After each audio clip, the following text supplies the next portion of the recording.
میں جو آج کا ہمارا موضوع ہے ولی مظفر صاحب، میں بڑے ادب سے آپ سے یہ پوچھنا چاہوں گا کہ زاہد بھائی جو کام کر رہے ہیں، یہ جو جوانی میں کیا یہ عبادت کا ان کو ثواب نہیں مل رہا ہوگا؟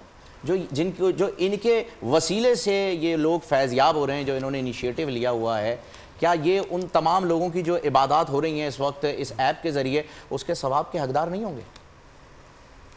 تیمناً و تبرکاً سب سے پہلے میں امام بخاری رحمۃ اللہ علیہ نے نبی کریم صلی اللہ علیہ وسلم کے ایک حدیث نوجوانوں کے متعلق فرمائی ہے، وہ پیش کر دوں. جی اس سے برکتیں بھی آ جائیں گی. جی پھر زاہد بھائی کا جو کام ہے، آپ حضرات کا جو کام ہے، اس سب پہ آتے ہیں. درست.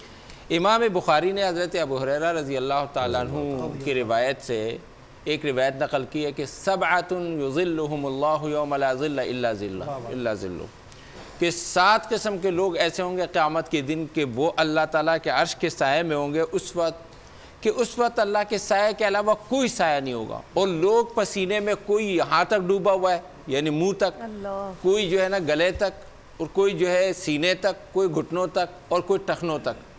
اتنی گرمی میں 7 قسم کے لوگ ہوں گے.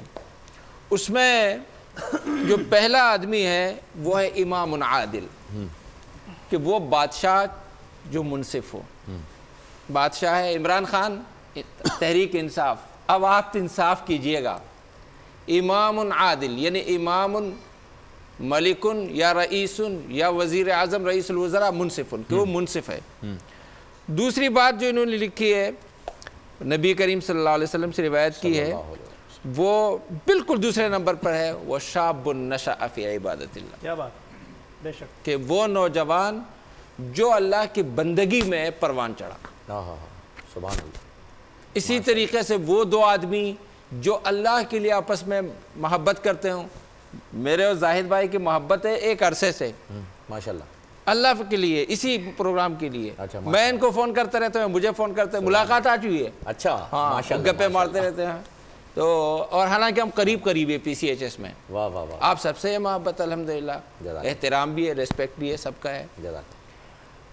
تو اللہ کے لیے محبت ہو. اور مفتی عابد مبارک صاحب سے تو عشق کے حد تک ہے محبت، وہ ہیں. ہاں، بلکہ آپ کے لیے تو میں سب آپ کے لیے ایک شعر پیش کرتے ہیں تو میں بھی کر دیتا ہوں. ارے واہ واہ واہ واہ. کہتا ہے آپ کے آمد کے بعد تو کیا ہوا، تو نے مجھ کو کیا سے کیا شوق فراواں کر دیا، پہلے جاں پھر جانے جاں پھر جانے جانا کر دیا. آپ تو آپ ہے حضرت، آپ پہ تو فدا ہے. تو اور یہ بھی للہ فی اللہ، یہ محبت اللہ کا شکر ہے. تو یہ 7 بنتے ہیں.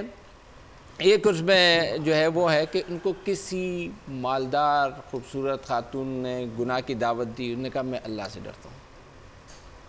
اسی طرح وہ رجل ذکر اللہ خالیا ففاضت عیناہ، ایک آدمی ہے کہ وہ بالکل خلوت میں کوئی نہیں دیکھ رہا، اور وہ اللہ کے ڈر سے رویا اور اس کی آنکھیں جو ہے نا وہ بہہ پڑی. اور اسی طریقے سے وہ آدمی جو خرچ کرتا ہے، اس کے دائیں کو پتہ نہیں ہوتا کہ بائیں نے کیا خرچ کیا، بائیں کو نہیں پتہ دائیں نے کیا خرچ کیا. تو یہ شاب نشأ فی عبادت اللہ. یہاں سے پیغمبر نے فرمایا کہ ایک نوجوان جو اللہ کی بندگی میں، اور اللہ کی بندگی میں آپ کو ایک بات بتاؤں کہ یہ اصطلاح میں لوگوں سے غلطی ہو جاتی ہے. ہم ہمیشہ عبادت کو نماز، روزہ، حج، زکوٰۃ اس میں محدود کر رہے ہیں. عبادت اور عبدیت یہ اللہ کی بندگی کو کہتے ہیں، کہ آپ اللہ کو اپنا مالک، خالق، پاورفل مانیں، اور اپنے آپ کو، اپنی زندگی اس کی بندگی میں گزار دیں. اور یہ جو جوانی ہے نا، یہ دیکھیں بعد میں تو پھر سارے جو ہے وہ بزرگ بن جاتے ہیں. وہ جو فارسی میں علامہ سعدی کا ایک شعر ہے کہ در جوانی توبہ کردن پیشوے پیغمبریست، کہ جوانی میں توبہ کرنا یہ تو پیغمبروں کا شیوا ہے. وقت پیری گرگ ظالم میں شوت پرہیزگار، اور جب بوڑھا ہو جاتا ہے اس وقت تو بھیڑیا بھی پرہیزگار بن جاتا ہے، وہ ظالم ہوتا ہے. درست بات. اور ہمارے سامنے ولی خان صاحب، ہمارے سامنے ایسی مثالیں بھی موجود ہیں. اللہ تعالیٰ انہیں کروٹ کروٹ جنت میں اعلیٰ مقام عطا فرمائے جنید جمشید بھائی کا، کیا کہ بات. جنہوں نے اپنے پیک ٹائم میں اپنے کام کو چھوڑا، اللہ کی طرف آ گئے، اور کس طرح آ گئے کہ آج جنید جمشید کو روحانی اسکالر کے طور پر، مذہبی اسکالر کے طور پر، بہت کم لوگ یہ جانتے ہیں کروڑوں روپے کا کانٹریکٹ انہوں نے توڑا ہے، اپنا 70 لاکھ روپے کا اسٹوڈیو توڑ دیا. ایک شعر ہے وہ اصل میں بعد میں پھر آدمی پچھتاتا ہے، لیکن پچھتاوے سے پھر کچھ ہاتھ نہیں آتا.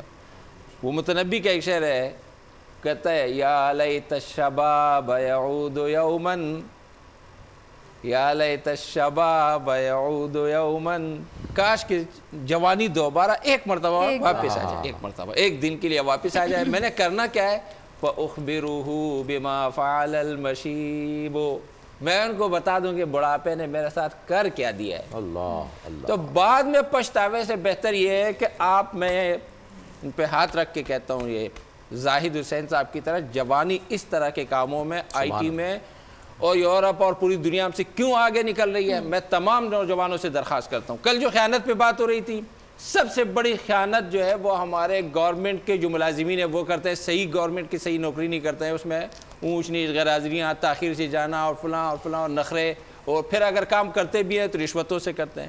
اور دوسرے ہمارے نوجوانوں کا یہ کہ اگر ہم نے مقابلہ کرنا ہے ہندوستان کا، چائنا کا، امریکہ کا اور فلاں کا اور ادھر کا، یہ ہم فرقہ واریت اور یہ سطحی باتوں سے نہیں کر سکتے ہیں. میں خود بذات بطور خاص اپنے شاگردوں سے، اور چونکہ میرے تعلق مکتب دیوبند سے ہے اس لیے میں تمہیں مخاطب کر رہا ہوں. ویسے تو سب مخاطب ہیں، لیکن میں اپنے ساتھیوں کو سب سے پہلے اپنوں کو سمجھانا چاہیے کہ اگر تم نے کچھ کرنا ہے وہ لڑائی جھگڑے سے نہیں، قابلیت، انٹلیکچوئل بن جائیں، آپ جینیس بن جائیں، آپ قریت پیدا کریں. دیکھیں آپ قریب بیٹھے ہوئے، دنیا تعریف کر رہی ہے اور اللہ تعالیٰ ان سے بڑی کام لے. یہ خوبصورت آپ سارے نے ولی خان سے بات کی. یہ پہلے سینیٹائزر ذرا آپ استعمال کریں، آپ بھی اور ان کو بھی کروائیے، کیونکہ آپ نے ہاتھ لگائے، ان کو سوشل ڈسٹینسنگ کا خیال رکھیں. پرنور سحر اور ذکر خدا، نبیوں کی مدح سرائی. پیغام سنا اے باد صبا، پرکیف ساتھ آئی. پوشیدہ ہے ایمان کی راہ اللہ کی کتاب مقدس میں.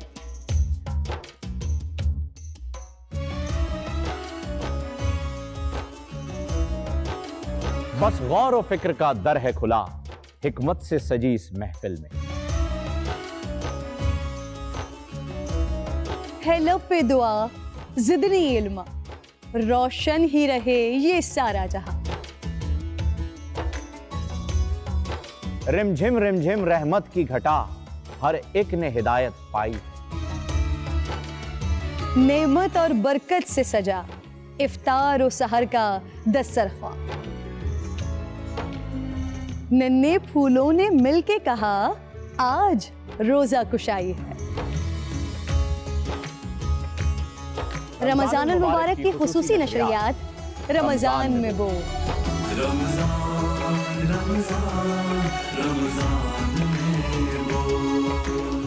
رمضان المبارک کی خصوصی نشریات رمضان میں بول، فہیم خان اور کرن ناز کے ساتھ روزانہ صبح 3 بجے سحر ٹرانسمیشن اور شام 5:30 بجے افطار ٹرانسمیشن، صرف بول انٹرٹینمنٹ پر.